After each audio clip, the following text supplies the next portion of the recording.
I get asked a lot if I'm autistic, and I absolutely take that as a compliment. As the spouse and parent of autistic people, I absolutely take that as a compliment. But no, I'm not. My eldest child, who's now about to turn 22 and is autistic, has often said, autism is just an identified neurotype. I bet there's a half dozen or dozen other neurotypes that just haven't been named. They haven't been clearly defined.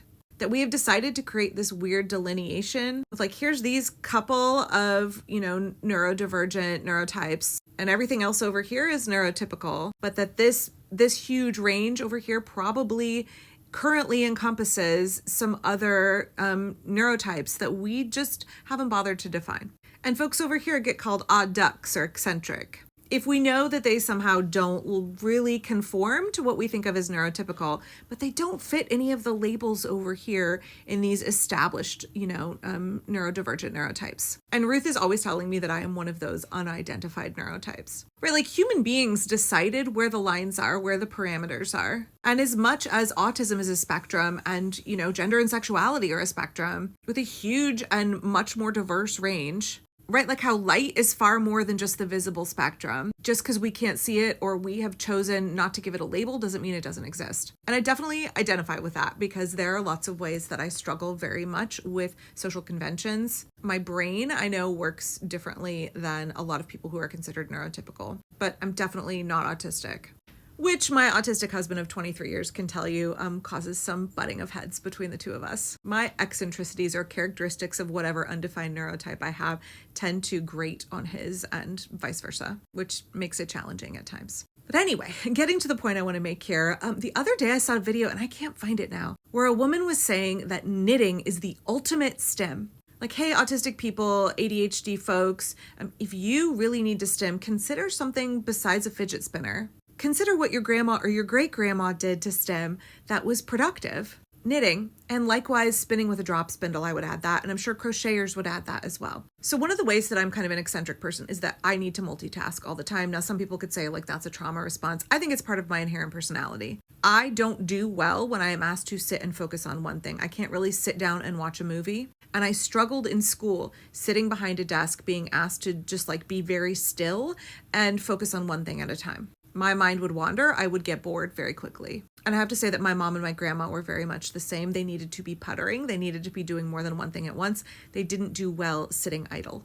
Not that school is necessarily being idle, but as a student when I was younger, I had to doodle or I couldn't get through class. I took copious notes that I did not need and never went back and referred to just to try to keep my hands busy, but it would quickly devolve into doodling. Otherwise, I just was incapable of staying focused and absorbing what the teacher said.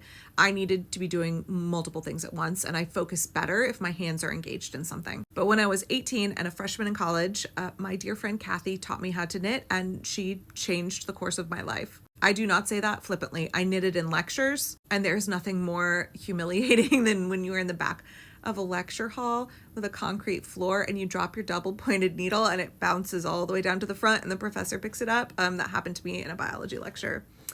Yeah. But I was getting straight A's, and I think the professor recognized that, I was quiet and observant, and if I knit in class, it didn't bother him. We were devout churchgoers for many years, and there was no way I ever could have gotten through a sermon without knitting. Even when I was occupying small children in the pew, making sure they had snacks or little toys to play with or something for them to doodle on, I still was knitting. And I think I absorbed sermons better when I had to keep busy keeping my kids occupied and my hands were occupied knitting. So Kathy taught me how to knit at 18, and later my freshman year I was teaching knitting classes. Grinnell had this program called XCO. They're basically non-credit classes that anybody could teach. Community members, students could teach them on all kinds of subjects, some history topic you're interested in, how to change your oil. I taught intro knitting with Kathy. Now, I also sew by hand a lot, although that's something that I have to look at while I'm doing it. If I'm knitting and it's not complicated lace work, then I don't have to look at what I'm doing. So I will knit while watching a movie. I always take my knitting to the movie theater. Otherwise, there's no way I'm able to sit through a movie. I also spin. I first would spin on drop spindles until I could save up for a used spinning wheel. I now own 3 wheels, all of them used. I am not a crocheter. That's not my jam. But all of those other kinds of handwork offer the benefit of Stim toys of fidget spinners, etc., in that they are repetitive motions that you engage in with your hands. In particular, they involve both hands, so both sides of my body are being occupied. Now, obviously not all knitting is the same, and I got a request to show what I'm working on today in more detail. Hang on. Oh, first off, let me say, as my eyes are going, as I get older, it gets harder to see. I'm gonna try not to blind you guys. I really like this neck light. I use it a lot. It has different tones.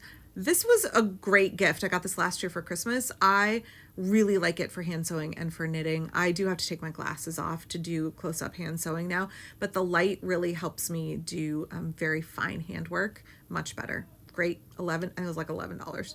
Okay, so here's the sweater I'm working on now. I am knitting and listening to my audiobook. I'm trying to finish my audiobook.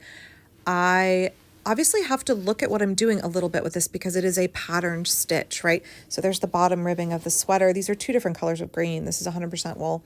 I have to pay attention.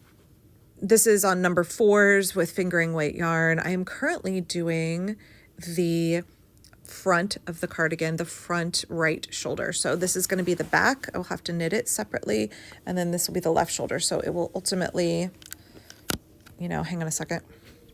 Ultimately, thanks for being patient with me, this is going to fold over this way, so it'll be a cardigan, and then I will have a ribbed border here, which will be my button placket, right? I'll have buttonholes on one side and buttons sewn on the other, and then it will get a collar and it will get sleeves as well.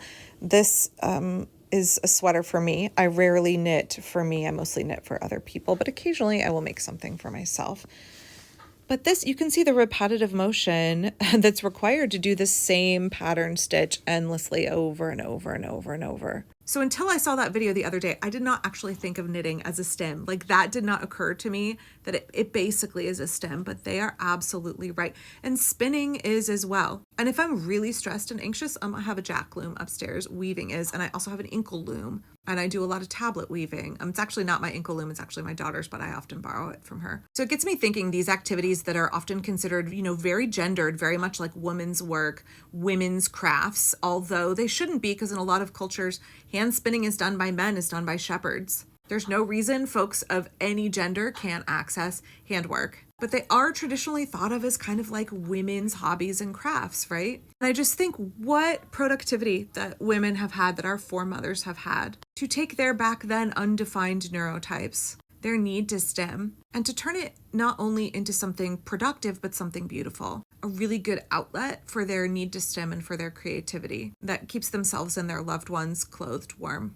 looking beautiful. Anyway, I'm going to try and finish my audiobook, and I'm going to keep working on this sweater. I will show y'all what it looks like when it is done all of the way. But I'd also love to know what you think about undefined neurotypes and also traditional handcrafts as a form of stimming. Because I don't think it's just confined to knitting, and I think that we live in a capitalist society that's trying to sell us like toys, right? Not that stim toys don't have their purpose, but in the past, our ancestors would have done something like making rope, whittling, knitting, tablet weaving, mending. Anyway, just something I'm thinking about this morning. And I would love to know what you think.